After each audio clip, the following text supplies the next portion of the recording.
Атом әдеттер. Екінші бөлім. Әдеттер болмысты қалыптастырады немесе бұзады. Жаман әдеттерді қайталау оңай. Ал жақсы әдет қалыптастыру неге қиын? Күнделікті әдеттерді жетілдіріп отырудың адам өміріне әсер ерекше. Бірақ жаңа әдет қалыптастырудың оңай еместігі сонша, бір жыл өткеннен кейін де сіз ескі әдеттерден әлі арыла алмай жүруіңіз мүмкін. Біз жақсы әдетті бастауға білек сыбана кірісеміз. Бірнеше күннен соң оған түрткі болған мотивация күші бәсеңсіп, одан әрі алып жүруге жігеріміз жетпей жатады. Таңғы жаттығу, медитация, күнделік жазу немесе тамақ дайындау сияқты әдеттер бір-екі күннен соң проблемаға айналып шыға келеді. Әбден қалыптасып, бойға сіңіп кеткен әдеттер өмірлік серік болып қалады деп ойлаймыз. Әсіресе бізге жаман әдеттерден арылу мүмкін емес те көрінеді. Зиянды тамақ жеу, теледидар алдында отыра беру, темекі шегу, прокрастинация, яғни бүгін істеуге болатын дүниені ертеңге қалдыру секілді әдеттерді қанша талпынсақ та жеңе алмаймыз деген күдік басым. Бойдағы әдеттерден арылудың қиын болуының екі себебі бар. Бірінші, өзгеруді қажет етпейтін дүниені өзгертуге тырысамыз. Және екінші, әдеттен арылу әдісін дұрыс таңдамаймыз. Осы бөлімде екі себептің біріншісіне, келесі бөлімде екіншісіне тоқталамыз. Ең бірінші қателік, өзгеруді қажет етпейтін нәрсені өзгертуге тырысамыз. Бұл нені білдіреді? Өзгеріс 3 деңгейде жүзеге асатынын елестетіп көріңіз. Ол деңгейлерді пияздың 3 қабатымен салыстыруға болады. Бірінші қабат. Келешектегі мақсатты өзгерту. Бұл деңгейге салмақ тастау, кітап жазу, жарыста жеңу секілді белгілі бір нәтижеге жеткізу кіргіземіз. Қолға алған мақсаттарыңыздың көбі осы деңгейге жатады. Екінші қабат. Процестерді өзгерту. Әдеттер мен жүйелі әрекеттерді өзгертуді қарастыратын деңгей. Мысалы, спорт залында жаттығудың жаңа жүйесін бастау. Үстел үстін жұмысқа ыңғайластырып тазалау. Медитацияның жаңа тәжірибесін меңгеру. Сіз қалыптастырып жүрген әдеттердің дені осы деңгейге жатады. Үшінші және ең терең қабаты болмысты өзгерту. Бұл деңгейге өмірге деген көзқарасты, өзім туралы пайымды, басқа адамдар туралы ойды өзгерту кіреді. Сенімдердің, көзқарастардың және әуестіктің басым бөлігі осы деңгейге жатады. Нәтиже өзгерістерден шығатын қорытынды. Процестер өзгеру үшін істеген әрекеттеріңіз. Болмыс сіздің ішкі сеніміңіз. Адам бойына әдет қалыптастыруды көздегенде, яғни кішігірім әрекеттер жүйесін қалай бастағанда белгілі бір қиындыққа тап болады делік. Қиындық бір деңгейдің екінші деңгейден арықтығында немесе кемдігінде емес. Өзгеру деңгейлерінің бәрі пайдалы. Проблеманы сол өзгерістердің бағытынан іздеу керек. Адамдардың көбі өзгеру процесін көздеген нәтижеге жету күш салудан бастайды. Сол себепті олардың бойында белгілі бір нәтижеге жетуге негізделген әдеттер қалыптаса бастайды. Бұған балама нұсқа тұлғаның өз болмысына сай әдеттерді қалыптастыру. Бұл ретте ол қандай адам болғым келеді деген қағиданы ұстанады. Темекі тастағысы келетін екі адамды салыстырайық. Біріншісіне темекі ұсынғанда ол «Жоқ, рахмет, темекіні тастағым келіп жүр» деп жауап береді. Ниеті дұрыс сияқты. Дегенмен, бұл жауаптан оның жаман әдетті тастағысы келетінін, бірақ өзін әлі де темекі шегетін адамға жатқызатынын аңғаруға болады. Әдетін өзгерткісі келеді, бірақ ішкі сенімі сол күйінде қалған. Екінші адамға темекі ұсынғанда, ол «Рахмет, мен темекі тартпаймын» деп жауап береді. Екі жауаптың арасында айтарлықтай айырма жоқ тәрізді. Бірақ екінші жауап авторының өз болмысын өзгертуге бет бұрғанын байқауға болады. Бұрын темекі тартқан, қазір одан бас тартып тұр. Өзін темекі тартатын адамын деп есептемейді. Өзгерісті қалаған адамдардың дені алдына мақсат қойғанда өз болмысын өзгерту керектігі туралы ойланбайды. Мәселен, артық салмақ тастағысы келетіндер, жіптіктей болу үшін, нәтиже үшін диета ұстайтын болсам, біраз уақыттан соң мақсатыма жетемін. Ол процесс болып айтады. Олар алдына мақсат қояды. Оған жету үшін не істеу керектігін шамалайды. Бірақ сол әрекеттерді басқаратын ішкі болмысы екенін ойламайды. олар ешқашан өзін қабылдау әдісін өзгертуге тырыспайды. Сол себепті өз болмысы өзгеру жоспарына қайшы келіп жататынын түсінбейді. Әрбір жүйелі әрекеттің артында сенім жатыр. Демократиялық жүйе азаттық, көпшіліктің қалауы және әлеуметтік теңдік секілді ұғымдарға негізделген. Шексіз билік және халықтың басыбайлы болуы диктатуралық жүйенің басты элементтеріне айналған. Демократиялық қоғамда дауыс беру құқығына ие адамдардың сайлауға қызығушылығын оятудың түрлі әдіс тәсілі бар. Ал диктатурада мұндай әрекеттерге орын жоқ. Өйткені екеуі бір-біріне сәйкес келмейді. Сайлауда дауыс беру сенімнің белгілі бір түрі, нық орныққан, жүйеге жат әрекет. Дәл осындай паттернді жекелеген адам ғана емес, ұйымға немесе жалпы қоғамға қарата қолдануға болады. Жүйені түрлі сенімдер мен қағидалар қалыптастырса, әрбір әрекеттің артында болмыс тұрады. Жеке тұлға болмысына қайшы әрекеттер ұзаққа бармайды. Мәселен, сіз қанша жерден көп ақша табуға тырысқаныңызбен, болмысыңыз ақша жұмсауды қалап тұрса, қай уақытта да тапқаныңыздан көп жұмсай бересіз. Денсаулықты жақсартуға қанша мәрте талпынғаныңызбен, салауатты өмір салтын ұстануды емес, жан рақатын көбірек қаласаңыз, жаттығу жасаудың орнына демалыс туралы ойлай бересіз. Ішкі түйсікті өзгертпей, жаман әдеттерден бас тарту қиынға соғады. Өйткені адамның әрбір әрекетін оның болмысы анықтайды. Жаңа мақсат тауып, жаңа жоспар құрарсыз. Бірақ болмыс өзгермей, ол әрекеттерден бірдеңе шығу қиын. ақш-тың Колорадо штаты Болдер қаласында тұратын кәсіпкер Брайан Кларктың мына оқиғасы соған мысал бола алады. Есімді білгелі тырнақ тістейтінмін, деді бірде маған Кларк. Бала күнімде ашуланған кезде өшімді тырнақтан алатынмын. Кейін ол менің ең жаман әдетіме айналып кетті. Бір күні мен тырнақ өскенше тістемейін деп ойладым. Ерік жігерімнің арқасында сол күнге де жеттім. Одан соң Кларк күтпеген шешім қабылдайды. Өмірімде бірінші рет тырнағыма маникюр жасатқым келетінін әйеліме айттым, дейді ол. Тырнақ күтіміне ақша жұмсасам, оны тістеуді доғаратын шығармын деп ойладым. Мен шынымен тырнақ тістеуді қойдым. Бірақ оның ақша үнемдеуге қатысы жоқ. Маникюр жасатқан соң тырнақтарыма қарап, өмірде бірінші рет олардың әдемі екенін көрдім. Осы сәтте бір өзгеріс болды. Кеудемді мақтаныш кернеді. Шебердің өзі, жаман әдетіңіз болса, тырнақтарыңыз өте әдемі әрі мықты екен ғой, деп мақтады. Сол сәттен бастап тырнақтарымды жақсы көріп кеттім. Оған дейін тырнақ өрлеуге тырыспаған едім. Бірақ әлгі оқиға менің көзқарасымды өзгертті. Содан кейін тырнақ тістеген емеспін. Ескі әдетімді бір жола ұмыттым.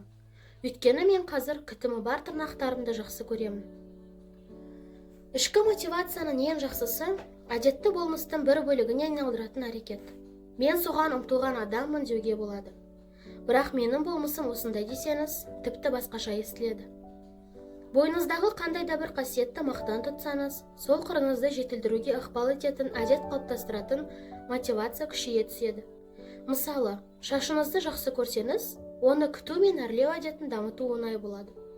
Бұлшық етіңізбен мақтансаңыз, жаттығудан ешқашан қалмайсыз. Мойын орағыш тоқу өнеріңізге тәнті болатын болсаңыз, аптасына бірнеше сағатты тоқуға арнайсыз.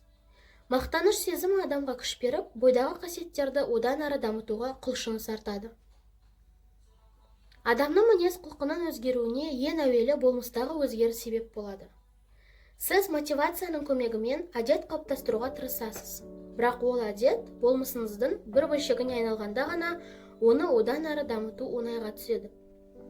Адам өзін спорт залына баруға немесе дұрыс тамақтануға 2 әрі кетсе 3 рет көндіруі мүмкін.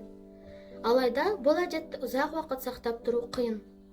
Өзгеріс өміріңіздің бір бөлшегіне айналмаса, қанша тырысқанмен оны жетілдіре алмайсыз.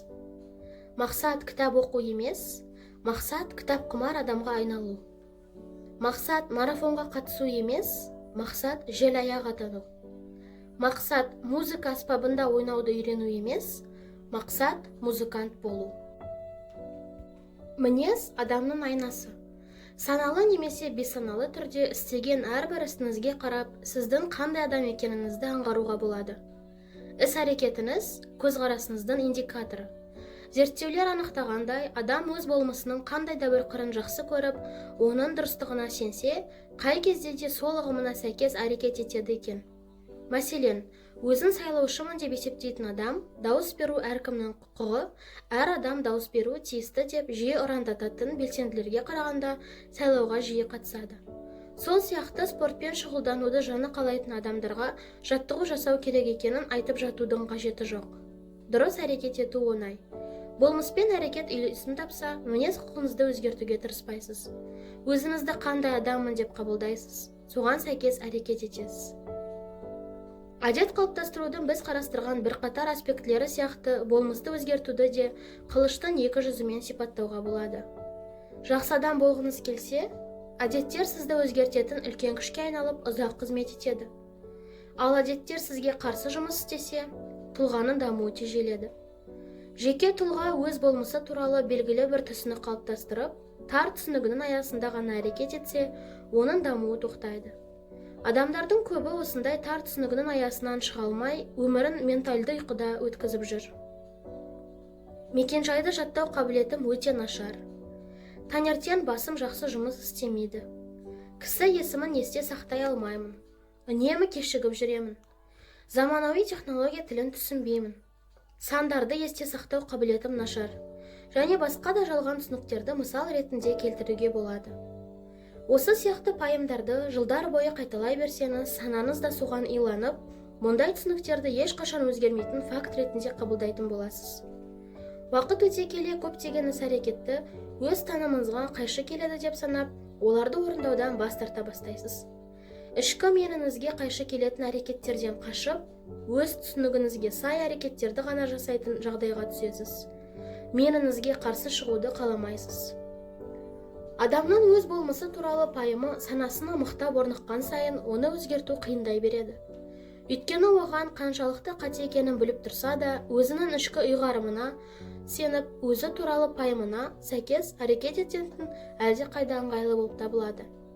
Жақсы әдеттерді саналы көзқараспен қабылдағанда ғана белгілі бір мәнге ие болады. Бірақ болмысыңызға қайшы келсе, оларды орындату қиынға түседі. Бастаған ісіңізді қатты шаршағанда, қол босамағанда, күйзеліс кезінде, немесе осы секілді мыңдаған себептерге байланысты тастап кетуіңіз мүмкін. Шын мәнінде, қандай да бір әдетті қалыптастырып, болашақта ұзақ уақыт бойы ұстануға кедергі өзіңіз туралы пайымыңыздың сол әдеттермен сәйкеспеуі. Сондықтан сіз өзіңізді болмысы өзге тұлға ретінде елестете алмайсыз. Жетістікке жету үшін осы байланысты үзу керек. Жақсы адам болып қалыптасу үшін түсініктің кеңеюіне мүмкіндік беріп, сол арқылы болмысты жетілдіруге жол ашқан жөн. Осы жерде бірнеше маңызды сұрақ туындайды. Адамның түсінігі мен дүниетанымы әрекетке әсер етсе, олардың өзі қайдан шыққан? Тұлғалық болмыс қалай қалыптасады? Тұлғаның дамуына әсер ететін болмыстың жаңа қырларын қалай дамытып, оны тежейтін қырларынан қалай арылуға болады? Болмысты өзгертудің екі кезеңнен тұратын процесі. Болмысты жасайтын әдет. Пайымның өзі жүре қалыптасады.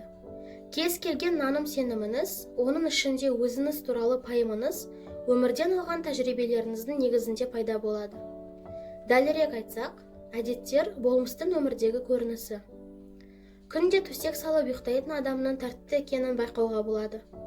Күнде бірдеңе жазатын адамның болмысы шығармашылыққа жақын екенін білдіреді. Күнде жаттығу жасайтын адамның спортты жақсы көретінін аңғарамыз. Қандай да бір іс-әрекетті жиі қайталасаңыз, болмысыңыздың сол әрекетке қатысты қырын дамыта түсесіз. Шын мәнінде, болмыс сөзі латынның тұрмыс болмыс және қайталану деген сөздерінен шыққан. Тура аударсақ, болмыс үнемі қайталанатын тұрмыс немесе болмыс дегенді білдіреді. Адам нақты бір әрекет кезінде болмыс туралы ойламайды. Оған сол сәтте қандай адам екені ғана оның маңызды болады. Сіз 20 жыл бойы жексенбі сайын шіркеуге барып жүрген болсаңыз, ұзақ уақыт қайталанған бұл әрекетіңіз сіздің діншіл адам екеніңізді білдіреді. Спорт залына күнде, тіпті қар жауып тұрған күні де барып жүрсеңіз, бұл әдетіңізден сіздің спортты жақсы көретін адам екеніңізді білеміз.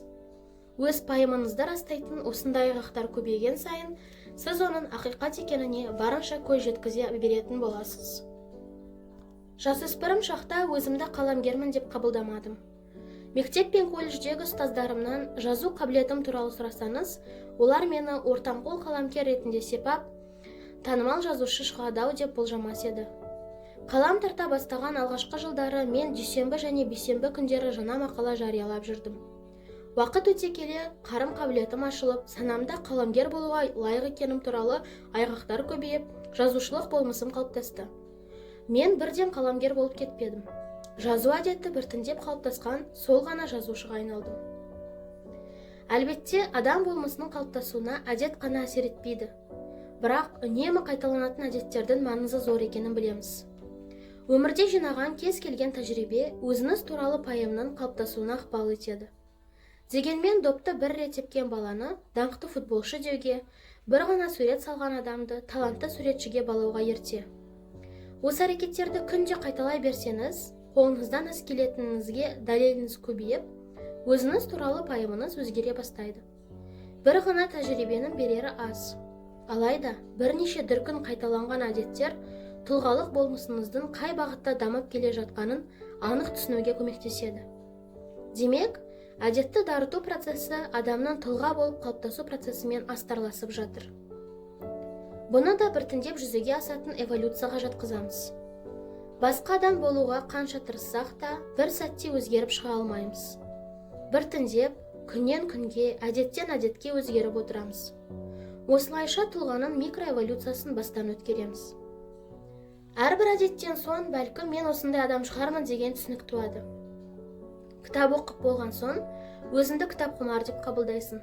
Спорт залына бара жатып, спортты жақсы көретініңді түсінгендей боласың. Гитара тартқан сәтте, өзіңді музыканы жақсы көретін адаммын деп бағалайсың.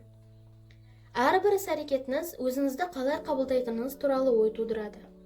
Бір ғана ой өзіңіз туралы жалпы пайымды өзгертпес. Дегенмен, осындай ойлар жинала берген сайын болмыстың жаңа қыры ашылады. Үлкен нәтижеге жету үшін радикалды және жылдам өзгеріс қажет еместігін осыдан түсінуге болады. Ұсақ-түйек әдеттер уақыт өте келе елеулі өзгерістерге айналғанда болмыстың жаңарғанын байқаймыз. Ал өзгерістің байқалғанын үлкен қадамға балауға болады. Біртіндеп дамудың парадоксы деп осын айтуға болады. Осылардың бәрін түйіндер болсақ, әдеттер адам болмысын өзгертетінін түсінеміз. Басқа адамға айналудың қарапайым ғана жолы мінез құлықты өзгерту. Көп жазған адам жазушы атанады. Скрипкада көп ойнаған адам музыкант болады. Жаттығуды көп жасайтын адам спортшы болып шығады. Әріптестеріңіздің әрбір бастамасын қолдасаңыз, көшбасшы атанасыз. Қалыптасқан әрбір әдет белгілі бір нәтиже тудырып қана қоймай, онан да маңызды дүние сенімді болуға үйретеді. Түрлі мақсатқа жету қолыңыздан келетінін түсінесіз. Осындай түсініктер жинақталған тұлғалық болмыс өзгере береді. Өзіңізге ғана айтатын сырлардың мазмұны да өзгеріске ұшырайды. Әлбетте, бұның кері бағыты да барын естен шығармаған жөн. Мәселен, жаман әдетті таңдаудың астарында тұлғалық болмыс қалауына қатысты шешім жатыр. Мінсіз адам болуға талпынудың қажеті жоқ. Мұны жақсы жаңалық деп қабылдаңыз. Мысалы, сайлауға түскен екі тараптың да дауыс жинау мүмкіндігі бар. Сайлауда жеңіске жету үшін сізге сайлаушылардың бәрінің дауысы керек емес. Көбі сізге дауыс берсе жетіп жатыр. Жаман немесе пайдасыз әдеттің бірнеше дауыс жинауында тұрған ештеңе жоқ. Сіздің мақсатыңыз басым дауыспен жеңіске жету. Жаңа болмыс жаңа асуларды бағындыруды талап етеді. Бұрынғыша дауыс бере берсеңіз, қорытындысы да бұрынғыша болады. Ештеңе өзгермесе, үлкен өзгерістер де болмайды. Бұл екі сатыдан тұратын қарапайым процесс. Бірінші, қандай адам болғыңыз келетінін шешіңіз. Екінші, кішігірім жетістіктер арқылы осы күнге жеткен адам екеніңізді өзіңізге дәлелдеңіз. Алдымен қандай адам болғыңыз келетінін шешіңіз. Мұндай тезисті адамның, топтың, қоғамның, ұлттың кез келген деңгейіне қатысты қолданса болады. Кім болғыңыз келеді? Сіздің ұстамдарыңыз бен құндылықтарыңыз қандай? Аса маңызды сұрақтар. Адамдар өзгерісті неден бастау керектігін білмесе де, нені көздейтінін жақсы түсінеді. Мәселен, сымбатты болғанын қалайды, уайымнан арылғысы келеді, табысының екі есеге артқанын армандайды. Тамаша, ендеше өзгерісті осыдан бастаңыз. Бірақ бағытта әрекет жасап көріңіз. Яғни, көздеген жетістіктерден соған жеткісі келетін адамға қарай жылжыңыз. Мен көздеген биікке қандай адам көтерілуі мүмкін? Осы сұрақты өзіңізге қойыңыз. Қандай адам 20 келі салмақ тастай алады? Қандай адам шет тілін үйрене алады? Табысы мол кәсіп бастау қандай адамның қолынан келеді? Мысалы, қандай адам кітап жаза алады? Іс-әрекеті жүйелі, сенімді адам деп жауап беріп көріңіз. Ендеше, кітап жазып шығуға емес, нәтиже үшін жүйелі әрекет пен сенімділік сияқты қасиеттерді дамытуға, болмысыңызға назар аударыңыз. Адам бойындағы қасиеттерді дамыту барысында өзі туралы төмендегідей ой түйеді. Мен студенттерді әрдайым қолдайтын ұстазбын. Мен әрбір науқастың көңілін аулап, оларды емдеуге көп уақыт бөлетін дәрігермін. Мен қызметкер мүддесін қорғайтын басшымын. Қандай адам болғыңыз келетінін түсінген уақытта, бәлкім сіз болмысыңызды танып, мінез-құлықты өзгертуді көздейтін шағын қадамдар жасай бастайтын шығарсыз. Салауатты өмір салтын ұстанатын адам не істер еді? Осы сауалды өзіне қойған менің бір танысым 45 келі салмақ тастады. Ол күні бойы осы сұрақты қайталап, соған сай әрекет етеді. Салауатты өмір салтын ұстанатын адам жаяу жүре ме, такси ұстай ма? Бурритоға тапсырыс бере ма, әлде салат таңдай ма? Ол ұзақ уақыт бойы салауатты өмір салтын ұстанатын адамды үлгі тұтып жүрді де, өзі сондай адамға айналды. Бұл өте дұрыс шешім. Болмысты өзгертуге арналған әдеттер концепциясы осы кітаптағы тағы бір маңызды тақырып, оқырмандарды кері байланыс түйінімен таныстыруға арналған. Әдеттер болмысты түзеді, ал болмыс әдеттерді қалыптастырады. Мұны қосарлы жолмен салыстыруға болады. Қандайда бір әдет қалыптастыру кері байланыс түйіні іспеттес. Алайда бұл түйіннің пайда болуына көздеген нәтиже емес, сіздің құндылықтарыңыз, ұстанымдарыңыз бен болмысыңыз ықпал еткен абзал. Зейінді белгілі бір нәтижеге жетуге емес, өз ойыңыздан шығатын адам болып қалыптасуға аударған дұрыс. Әдеттердің маңызды болуының нақты себебі. Болмысты жаңарту әдеттерді өзгертудің темірқазығы. Осы кітапты оқи отырып, сіз өзіңіздің ғана емес, отбасыңыздың, ортаңыздың, ұжымыңыздың және басқа да институттардың жақсы әдетін қалыптастыруға көмектесе аласыз. Бірақ сіз өз ойыңыздағы жақсы адамға айналып келе жатырсыз ба? Сізді толғандыратын басты сұрақ осы болуы тиіс. Бірінші қадам. Бұл сауалға жауап іздегенде, не немесе қалай емес, кім деген сөзге назар аударыңыз. Сіз кім болғыңыз келетінін білуіңіз керек. Басқаша айтқанда, жақсы өзгеріс күткен адамды ескегі жоқ қайыққа теңеуге болады. Сол себепті біз осы сұраққа жауап іздеуден бастаймыз. Өзіңізді де, түсінігіңізді де өзгертуге күш-жігеріңіз жетеді. Болмыс тасқа қашалған жазау емес. Қай жаста, қай уақытта болсын, таңдау жасау мүмкіндігі жоғалмайды. Бүгін таңдаған әдеттеріңіздің көмегімен болмыстың қай қырын дамыту керектігін бүгін таңдайсыз. Осы кітаптың көздегені де сол. Әдеттердің маңызы өте зор екенін сырын ұғыну. Жақсы әдет қалыптастыру күнделікті өмірге қажетті лайфхактардың жиынтығы емес. Қолыңыздағы кітап күнде кешкісін тіс жууды, күнде таңертең суық суға түсуді, немесе бір киімді күнде киюді үйретпейді. Бұл кітап көп ақша табу, салмақ тастау, немесе уайымнан арылу секілді үлкен жетістіктерге жету жолын көрсетеді. Әдеттердің көмегімен алға қойған мақсаттарыңыздың бәріне жете аласыз. Бірақ әдеттер бір нәрсеге ие болу үшін емес, тұлғаның дамуы мен қалыптасу үшін керек екенін естен шығармаңыз. Түптеп келгенде, әдеттер сіздің көкейіңіздегі жақсы адамның қалыптасуына көмектеседі. Сол үшін де олардың маңызы зор. Әдеттер өзіңіз туралы пайымды терең дамытуға көмектесетін арналар. Әдеттеріңіз қандай болса, сіз сондай адамсыз. Түйін. Өзгерістердің 3 деңгейі бар. Нәтиже деңгейі, процестер деңгейі және болмыс деңгейі. Әдеттерді өзгертудің ең тиімді тәсілі белгілі бір нәтижеге жетуді емес, өз қалауындағы адам болуды көздеу. Болмысты жасайтын әдет. Сіздің әрбір әрекетіңіз қандай адам болуды қалайтыныңызға қатысты жасаған таңдауыңыз. Жақсы адам болу үшін дұрыс түсінік қалыптастырып, болмысты дамыта түсу керек. Әдеттердің көмегімен көздеген мақсатқа жетіп қана қоймай, өзіңіз туралы пайымды өзгерте аласыз. Сол себепті әдеттердің маңызы өте зор.